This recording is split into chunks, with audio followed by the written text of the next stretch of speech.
पुनः मैं आप सबका धन्यवाद अर्पित करता हूं, आपका स्वागत करते हुए मेरी बात समाप्त करता हूं। धन्यवाद। जय हिंद, जय भारत।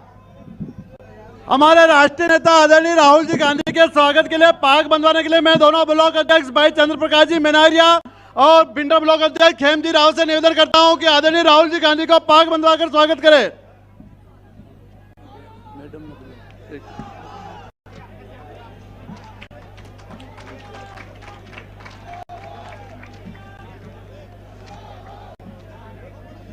सभी कार्यकर्ताओं से निवेदन है कि मंच की व्यवस्था बनाए रखें, जिसका मैं नाम ले वही आगे आए।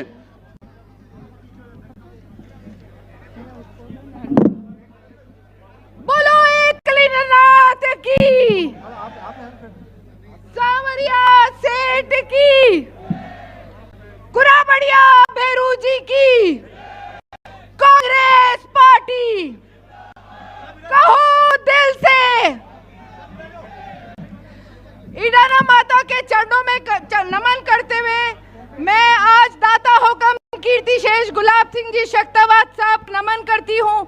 हमारे लाडले पूर्व विधायक गजेंद्र सिंह जी शक्तावत साहब को नमन करते हुए मंच पे विराजे हुए हमारे राजस्थान के प्रभारी रंधावा साहब, हमारे साथ में पधारे हुए खूटिया साहब, श्रीमती शबनम जी, साथ में विराजे हुए हमारे पूर्व जिलाध्यक्ष लाल सिंह जी जाला साहब, हनुमान सिंह जी बोड़ा साहब, साथ में बड़े भाई जगदीश राज जी श्रीमाली और मंच पे उपस्थित हमारे जिलाध्यक्ष कचूलाल जी तो चौधरी साहब और यहाँ पे पधारे हुए समस्त वल्लभनगर विधानसभा के मेरे पिता तुल्य वरिष्ठ, मेरी माताएं और बहनें, मेरी युवा शक्ति, आप सबको मेरा राम राम।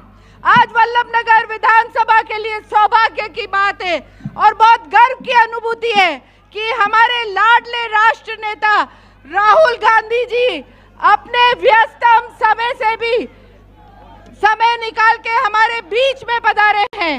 राहुल गांधी जी ने भारत जोड़ो यात्रा जो निकाली गई थी, पूरे देश को उन्होंने 4000 किलोमीटर की यात्रा करके एक सूत्र में पिरोया है, एक भाईचारे का संदेश दिया है। आज देश में लोकतंत्र की हत्या हो रही है। हमको सबको मिलके क्षेत्रवासियों को, राजस्थान को मजबूत करना है।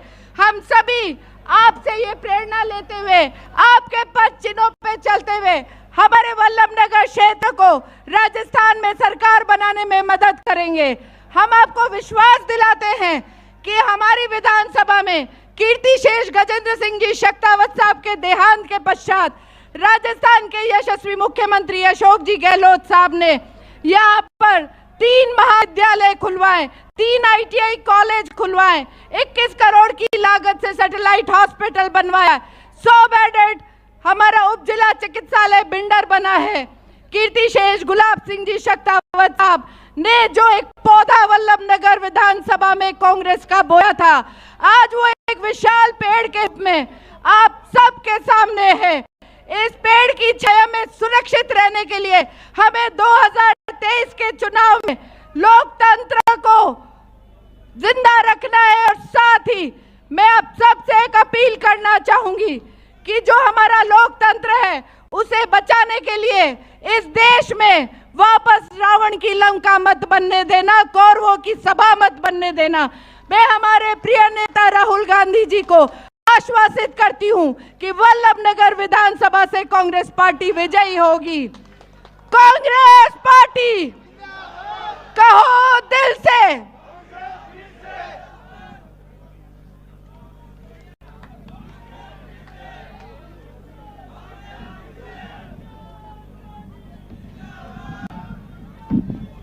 मैं मंच पर सभी मंडल अध्यक्ष से निवेदन करता हूं कि हमारा जो किसानों का प्रतीक जो हल है उसका प्रतीक चिन्ह हमारे राष्ट्रीय नेता आदरणीय राहुल गांधी जी को भेंट करने के लिए आगे आए।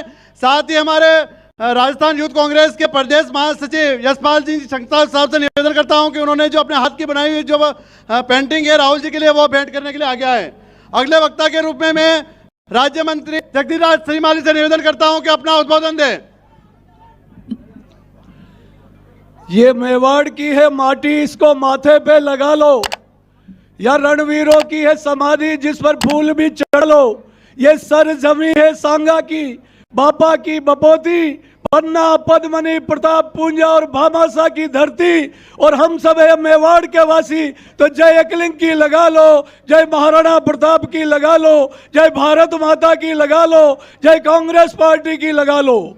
हमारे हिंदुस्तान के जनता के दुख दर्द के हमेशा लड़ने वाले हमारे महान नेता परम आदरणीय राहुल गांधी जी,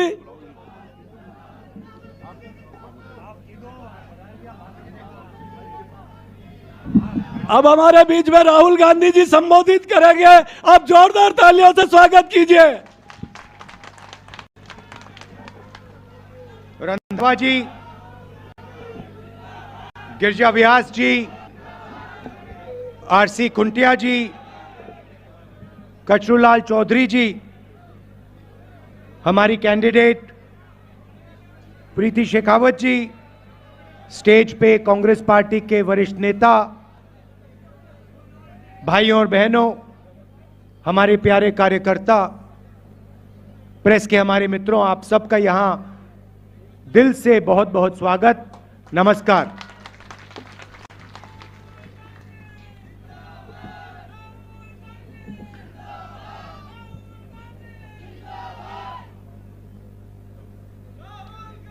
आपने देखा होगा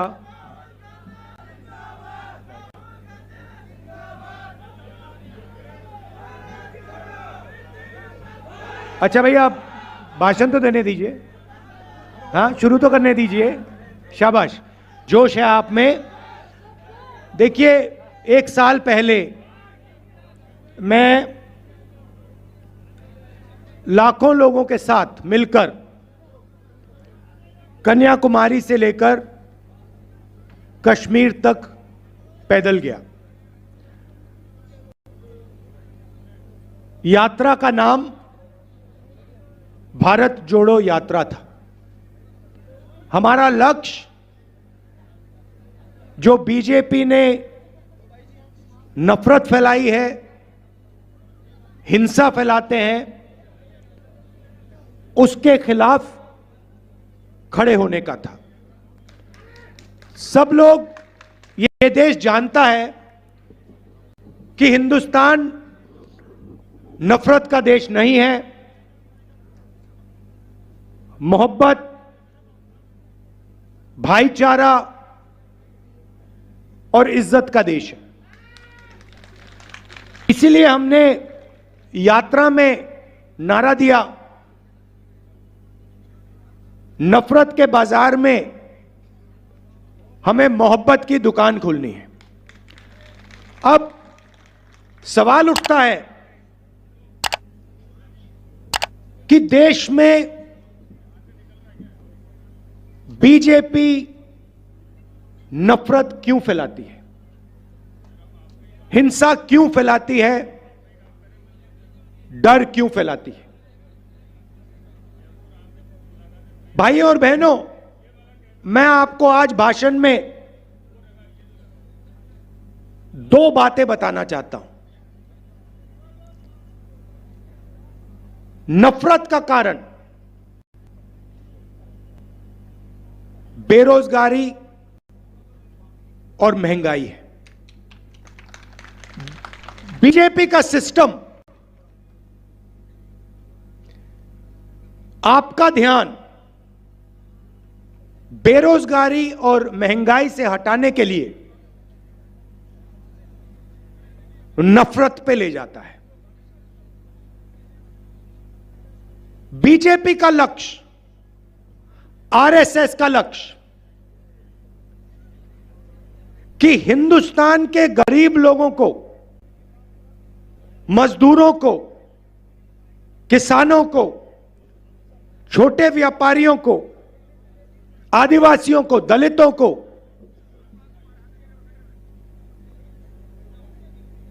धन ना मिल जाए। वो चाहते हैं कि धन, हिंदुस्तान सोने की चिड़िया है, वो चाहते हैं कि इस सोने की चिड़िया का पूरा धन चुने हुए लोगों के हाथ में रहे, अरबपतियों के हाथ में रहे और आदिवासी, दलित, पिछड़े लोग इस धन के बारे में सवाल ना उठाए। यहां आदिवासी बैठे हैं, हम आपको आदिवासी कहते हैं, वो आपको वनवासी कहते हैं। आदिवासी और वनवासी शब्द में क्या फर्क है? आदिवासी का मतलब वो लोग जो हिंदुस्तान के, इस धरती के, भारत माता के पहले मालिक थे। बात समझिए, बात समझिए। इस देश में जो भी जमीन है, जो भी जल है, जो भी जंगल है, वो सबसे पहले आदिवासियों का हुआ करता था। अब इस शब्द के अंदर बहुत कुछ छुपा हुआ है। अगर हम आपको आदिवासी कहते हैं और अगर हम इस बात को मानते हैं कि आप इस देश के पहले मालिक हो, तो हमें आपको जमीन का, जल का, जंगल का अधिकार देना पड़ेगा। बीजेपी ने नया शब्द निकाला, धूमधाम करके, ढोल बजा के आपको कहते हैं आप आदिवासी नहीं हो, आप वनवासी हो। वनवासी का मतलब वो लोग जो जंगल में रहते हैं। भाई और बहनों, वनवासी के कोई अधिकार नहीं है। वनवासी का मतलब आप तो जंगल में रहते हो, आपको जमीन का अधिकार थोड़ी हो सकता है। आपको जल का अधिकार, जंगल का अधिकार थोड़ी हो सकता है। आप तो जंगल में रहते हो, आप तो जानवर जैसे हो। वनवासी के ये मतलब है। मैं आपसे पूछना चाहता हूं, आपने किसी बीजेपी के नेता को किसी जानवर पर, किसी कुत्ते पर पेशाब करते हुए देखा है? कभी नहीं देखा। मगर आपने बीजेपी के एमएलए को मध्य प्रदेश में एक आदिवासी युवा के ऊपर पेशाब करते हुए देखा है। यह इनकी सोच है। आपको कहते हैं हिंदी सीखो, अंग्रेजी मत सीख लेना। मगर अगर आप बीजेपी के किसी भी नेता से पूछो, भैया आप कहते हो कि हमें अंग्रेजी नहीं सीखना, आपके बच्चे कौन से स्कूल में पढ़ते हैं? English medium. सारे के सारे बीजेपी के बच्चे, अमित शाह के बेटे, राजनाथ सिंह के बेटे, सारे के सारे इंग्लिश मीडियम में पढ़ते हैं। क्यों? क्योंकि उनको मालूम है सबसे अच्छी नौकरियां कॉल सेंटर,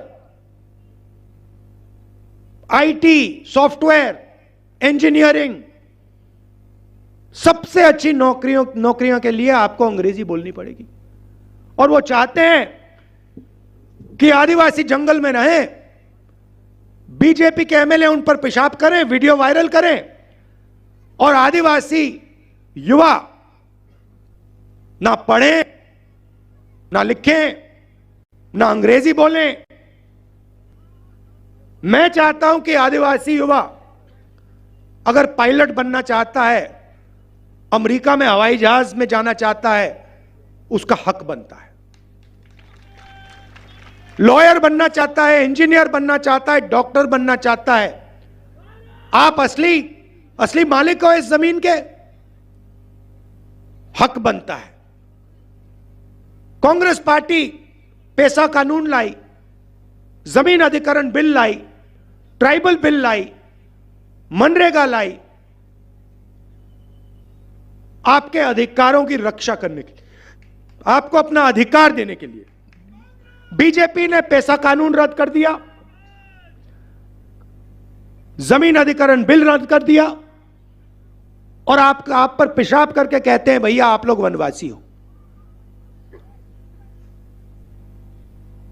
पहले हर भाषण में नरेंद्र मोदी आदिवासियों को वनवासी कहता था।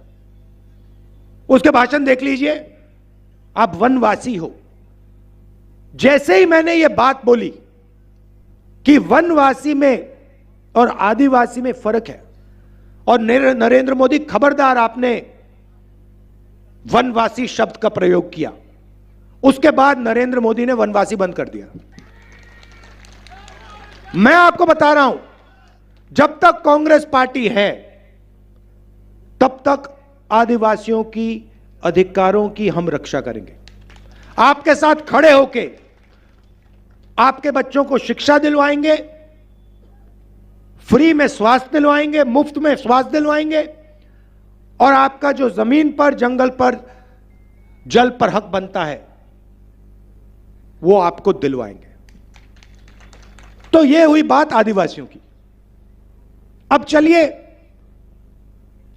पिछड़ों की बात करते हैं।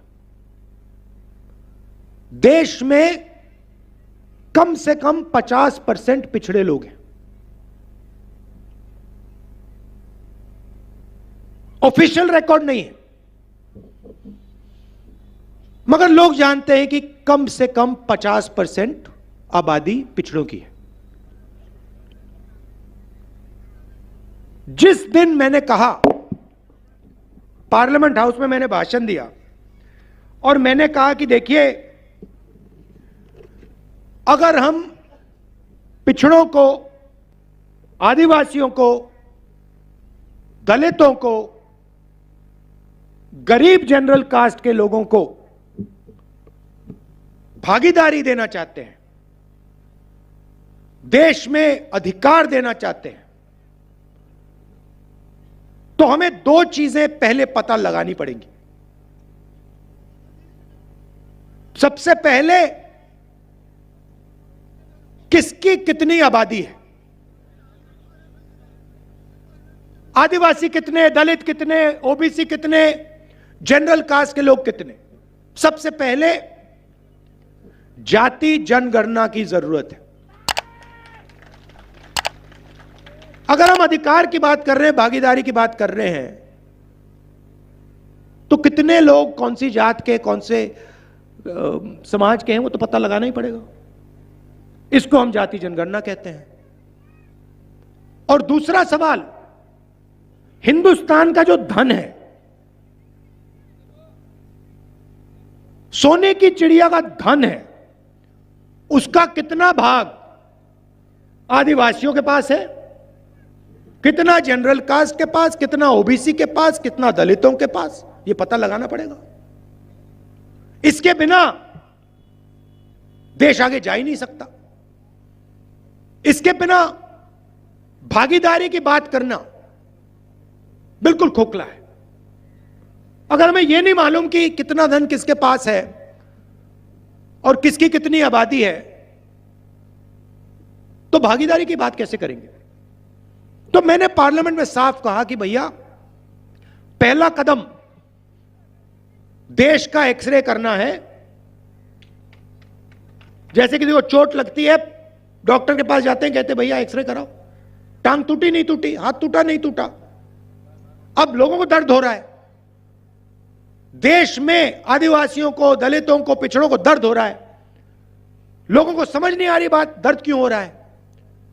इसलिए जाति जनगणना देश का एक्सरे है, यह पहला कदम है।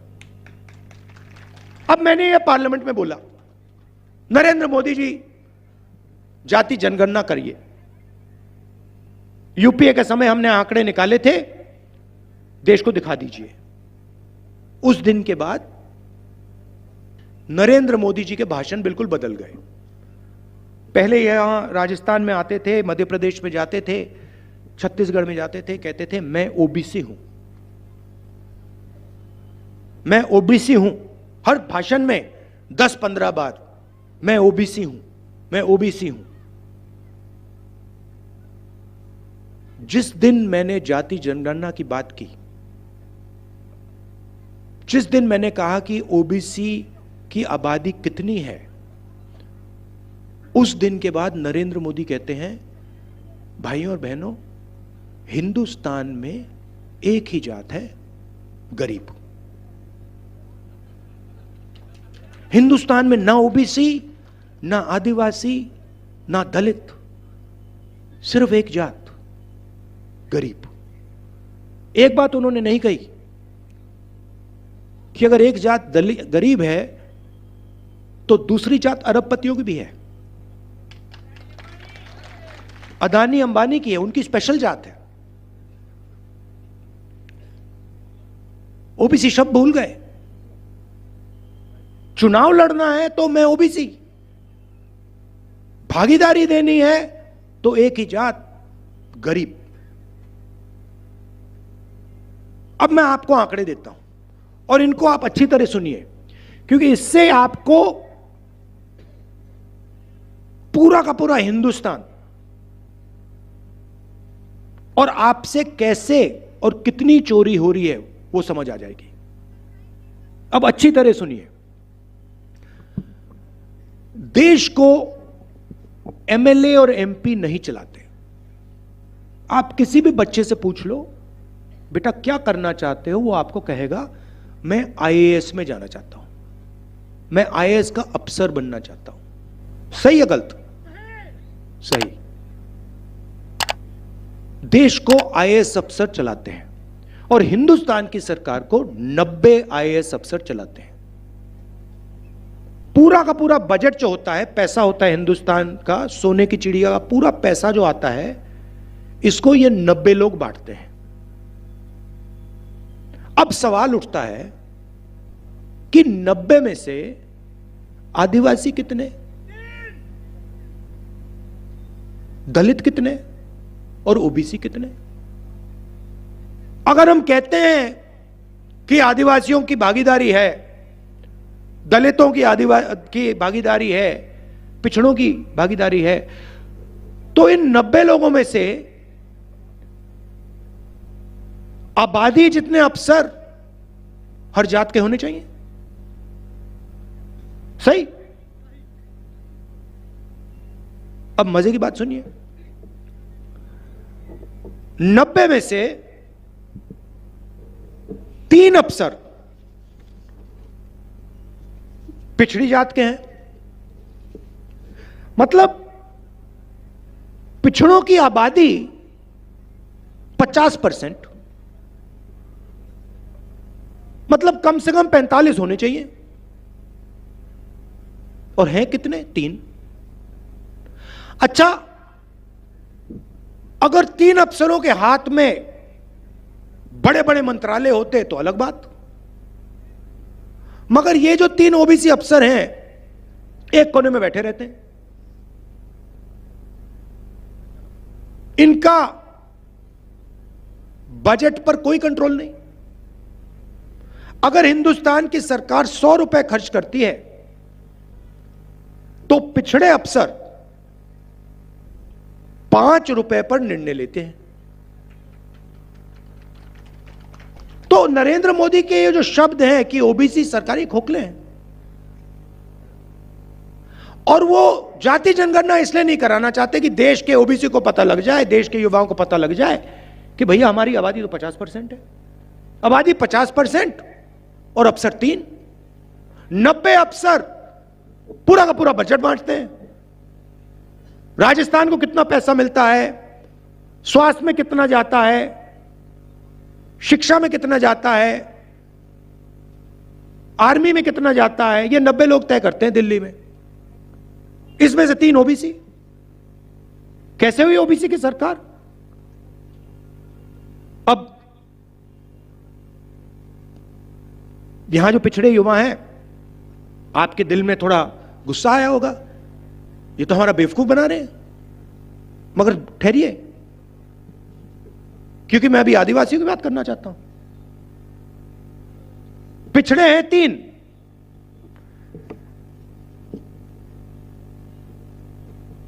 आदिवासी भी 3। मगर फर्क क्या है? जहां 100 रुपए में से पिछड़े 5 रुपए का निर्णय लेते हैं, 100 रुपए में से हमारे आदिवासी भाई बहन 10 पैसे का निर्णय लेते हैं। 10 पैसे का मतलब अगर हिंदुस्तान की सरकार 100 रुपए खर्च करती है तो आदिवासी अफसर 10 पैसे पर निर्णय लेते हैं।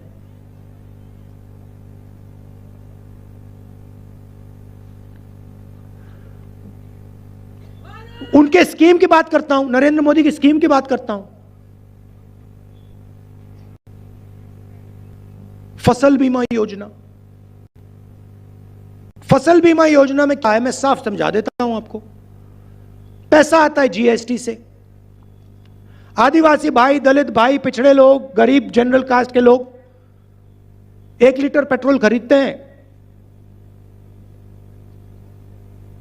उतनी ही जीएसटी देते हैं जितनी अदानी देता है। अदानी अरबपति, मगर अगर अदानी 1 लीटर पेट्रोल खरीदे और हिंदुस्तान का सबसे गरीब व्यक्ति 1 लीटर पेट्रोल खरीदे तो जीएसटी एक जैसी जाती है। आप शर्ट पहने हो, सफेद शर्ट पहने हो, अगर अदानी जी ये शर्ट खरीदे और अगर आप ये शर्ट खरीदो, जीएसटी एक जैसी जाएगी। वो अरबपति है। जीएसटी एक, तो जीएसटी से पैसा आता है। किसका पैसा है? 50% पिछड़ों का, तकरीबन 15% दलितों का, तकरीबन 12% आदिवासियों का। तो फसल बीमा योजना आपको समझा देता हूं। फसल बीमा योजना में 35,000 करोड़ लगते हैं। 20,000 करोड़ दिल्ली की सरकार देती है जीएसटी से, 10,000 करोड़ स्टेट की सरकार देती है जीएसटी से, 5,000 करोड़ हमारा किसान जो हमारी देश की रीढ़ की हड्डी है वो देता है। 35,000 हो गए। अब नरेंद्र मोदी की सरकार 35,000 करोड़ उठा के 16 कंपनियों के हाथ में पकड़ा देती है। उस कंपनी में आपको एक ओबीसी नहीं मिलेगा, एक दलित नहीं मिलेगा, एक आदिवासी नहीं मिलेगा। तो आपके जीएसटी के पैसे जेब से निकले, 35,000 करोड़ रुपए 16 कंपनी के जेब में गए से। अब आपके खेत में नुकसान होता है, ओला गिर जाता है, तूफान आ जाता है, हमारे पिछड़े आदिवासी दलित किसान, गरीब जनरल कास्ट के किसान फोन लगाते हैं कंपनी को, कहते भैया हमने पैसे दिए थे, हमारा जीएसटी का पैसा गया, हमारा खेत का नुकसान हो गया। कहते भैया तुम्हें हम पैसे नहीं देने वाले। पूछ लो किसानों से। जब किसानों का खेत नष्ट होता है, महीनों के लिए ये ईमेल और टेलीफोन करते रहते हैं, इनको पैसा नहीं मिलता, बहाने बनाते हैं। तो 35,000 करोड़ रुपए आपके 16 कंपनी के हाथ में, और जब आपको पैसे की जरूरत पड़ी तो कंपनी कहती नहीं मिलेगा। आपका खेत खराब ही नहीं हुआ, ओला ही नहीं गिरा, तूफान ही नहीं आया। कभी आपने किसी किसान को टीवी पे देखा है? कभी आपने किसी मजदूर को टीवी पे देखा है? नहीं। आपको शाहरुख खान दिख जाएंगे, ऐश्वर्या राय दिख जाएगी, क्रिकेट मैच दिख जाएगा, नहीं दिखने वाला।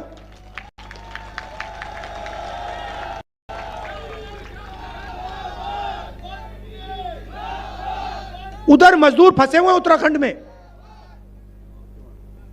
मजदूर फंसे हुए हैं उत्तराखंड में, जमीन के नीचे धंसे हुए हैं। 24 घंटा मीडिया क्रिकेट की बात कर रही है, अच्छी बात है, 2 मिनट उनको भी दे दो, 2 मिनट हमें हमारे मजदूरों को भी दे दो। तो मेरा कहना है, मीडिया में नरेंद्र मोदी का 24 घंटे चेहरा आता है। क्यों आता है?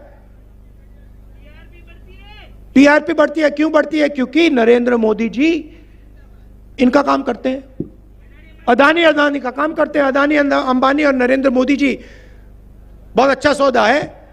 नरेंद्र मोदी जी जीएसटी का पैसा उधर भेजते हैं और वो नरेंद्र मोदी का चेहरा इधर दिखाते हैं।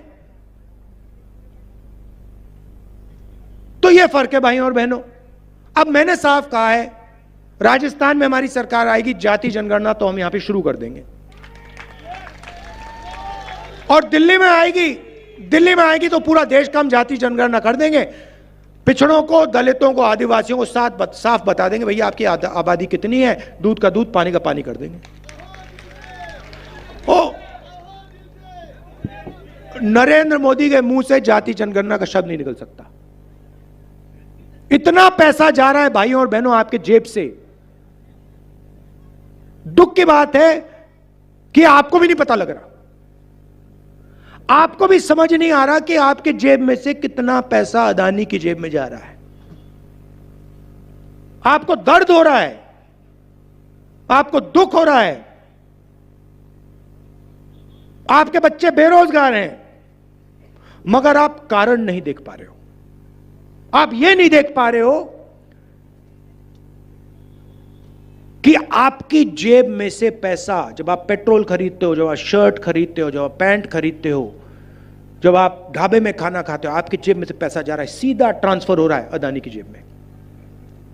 तो दो तरीकों की सरकार होती है भाई और बहनों, एक अरबपतियों की और एक किसानों की, मजदूरों की, दलितों की, गरीबों की, इन लोगों की, छोटे दुकानदारों की। नरेंद्र मोदी जी ने आपसे कहा 15 लाख रुपए बैंक अकाउंट में लग जाएगा, लग गया। कोविड आया,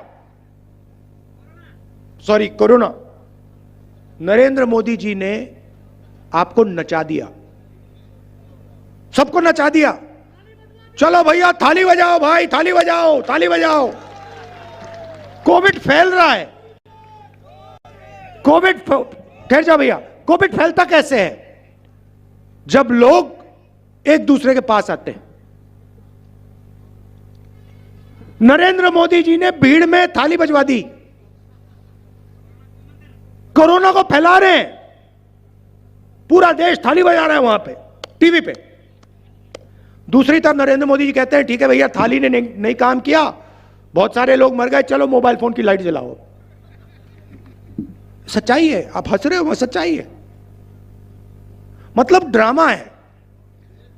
आपका ध्यान कभी उधर जाएगा, कभी इधर जाएगा। जेब कतरा क्या करता है? जेब कतरा भैया पहले आपका ध्यान उधर करता है, भैया उधर देख, वो आपका ध्यान उधर करता है, दूसरी साइड से बंदा आके जेब काट देता है। तो नरेंद्र मोदी जी का काम आपका ध्यान इधर उधर करने का है, पीछे से अदानी जेब काट देता है। टीम है। आप लोग क्या करते हो भैया? आपको कहते हैं भैया हिंदू मुस्लिम, हिंदू मुस्लिम, आप कहते हैं हिंदू मुस्लिम, पीछे से अदानी ने जेब काट ली। आपको कहते हैं देखो ऐश्वर्या राय नाच रही है, पीछे से जेब काट दी। कहते देखो भैया क्रिकेट चल रहा है, पीछे से जेब काट दी। वो देखो भैया शाहरुख डांस कर रहा है, वो जेब काट दी। ये हो रहा है। मैं आपको बता रहा हूं पैसा आपका है, उस पर हक आपका बनता है। एकत्रित हो लो, एक साथ खड़े हो लो, सारा का सारा पैसा मिल जाएगा। अब देखिए राजस्थान में आप में से जितने भी लोग बीमार हुए, यहां पे भीड़ में किसी को दिल की बीमारी हुई होगी, किसी को कैंसर होगा, किसी का हाथ टूटा होगा, पैर टूटा होगा, डायबिटीज होगी। इस भीड़ में आप में से किसी व्यक्ति ने इलाज के लिए 1 रुपया दिया? फ्री। 25 लाख रुपए दवाई फ्री, फ्रैक्चर हुआ फ्री, दिल में बीमारी हुई स्टेंट लगानी है फ्री, कैंसर हुआ इलाज फ्री।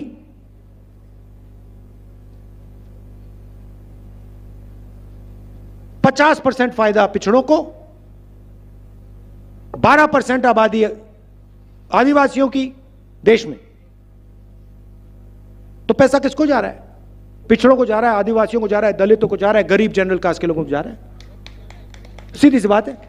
आप मुझे बताओ, हमारी जो स्वास्थ्य का स्कीम है राजस्थान में, इसमें अदानी को कहां पैसा मिल रहा है? 1 रुपया नहीं मिल रहा। हमने भोजन का अधिकार दिया, मनरेगा दिया, जमीन अधिकरण बिल लाए, इसमें से मुझे बता दो अदानी जी को कितने पैसे मिले? जमीन अधिकरण बिल से नुकसान हुआ, मनरेगा में एक, अच्छा अगर वो मजदूरी करेगा तो मिलेगा, मजदूरी करने वाला नहीं है, वो करेगा बेहोश हो जाएगा, 15 मिनट में बेहोश हो जाएगा, लेट जाएगा, उसको पानी पिलाना पड़ेगा। तो हमारे सारे के सारे स्कीम किसानों को, दलितों को, आदिवासियों को, पिछड़ों को, गरीब जनरल कास्ट के लोगों को मदद करने की स्कीम है। उनके सारे के सारे स्कीम अदानी जी वाले स्कीम है। मोदी जी कहते हैं मोदी की गारंटी। मोदी की गारंटी मतलब अदानी की गारंटी। मोदी की गारंटी है कि भैया मैं आपका ध्यान भटका दूंगा, और पीछे से अदानी जी जेब काट देंगे। यह नरेंद्र मोदी की गारंटी है, और पूरा देश जानता है हमारी साथ गारंटी है कांग्रेस पार्टी की। राजस्थान में सबसे पहले राजस्थान के हर घर में एक महिला को 10,000 रुपए साल के बैंक अकाउंट में सीधे, 1 रुपया अदानी को नहीं, इसमें से 1 रुपया अदानी को नहीं जाएगा। गैस सिलेंडर नरेंद्र मोदी शिकायत करते थे 400 रुपए का हो गया, आज कितने का है? 1200 रुपए का कर दिया उन्होंने। चुनाव के बाद 500 रुपए का हम कर देंगे, 1 रुपया अदानी को नहीं। मैंने गहलोत जी से कहा है ये जो आपका इलाज है 25 लाख है, इसको आप थोड़ा और बढ़ाइए, चुनाव के बाद वो हो जाएगा। 1 रुपया अदानी को नहीं। शिक्षा में हमने अंग्रेजी स्कूलों का जाल फैला दिया। वो कहते हैं हिंदी सिखाओ, अंग्रेजी मत सिखाओ। हम कहते हैं हिंदी भी सीखो, अंग्रेजी भी सीखो। हिंदी राजस्थान में बात करो, हिंदी से हिंदी का प्रयोग राजस्थान में करो, यूपी में करो। मगर कोई विदेश का टूरिस्ट आता है राजस्थान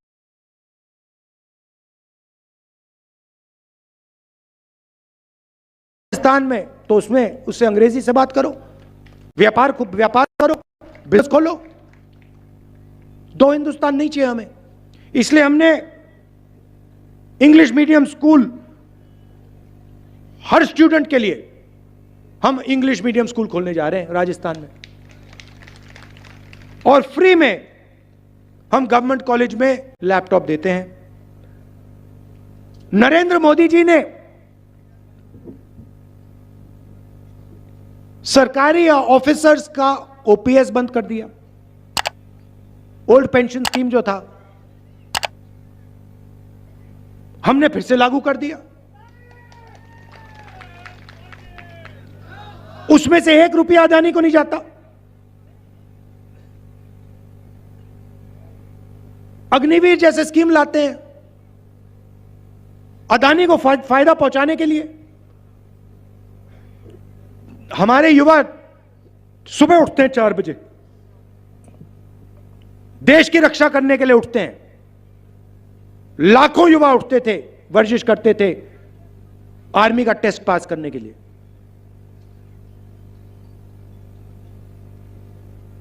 सारा बंद कर दिया। क्यों बंद किया? अदानी को जितने हथियार बेचने हो वो सही है,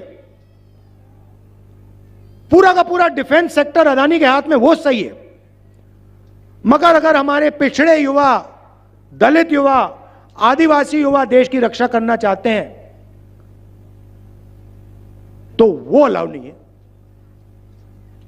वो नहीं हो सकता। हम तो अग्निवीर स्कीम चलाएंगे। हर भाषण में नरेंद्र मोदी कहते हैं अग्निवीर का फायदा है। क्या फायदा है? नुकसान है। गरीब युवाओं का नुकसान है, अदानी का फायदा है। तो हर स्कीम में वो अरबपतियों की मदद करते हैं, हर स्कीम में हम गरीबों की, किसानों की, मजदूरों की मदद करते हैं। यह फर्क है। अब याद रखिए, हमने जो भी किया है, बीजेपी की सरकार आई वो सारा का सारा उठा के ले जाएंगे। 25 लाख रुपए जो आपका स्वास्थ्य में हम देते हैं वो सारा अदानी को जाएगा। ओपीएस स्कीम गायब हो जाएगा, अंग्रेजी स्कूल बंद हो जाएंगे, किसान का कर्जा माफ नहीं होगा, सारा का सारा फायदा 2-3 लोगों को जाएगा। निर्णय आपको लेना है, कांग्रेस पार्टी को जिताइए, गरीबों की, पिछड़ों की, दलितों की, आदिवासियों की, गरीब लोगों की सरकार बनाइए, छोटे दुकानदारों की सरकार बनाइए। आप सब आए, इतने प्यार से आपने मेरी बात सुनी, दिल से आपका धन्यवाद करता हूं। नमस्कार, जय हिंद।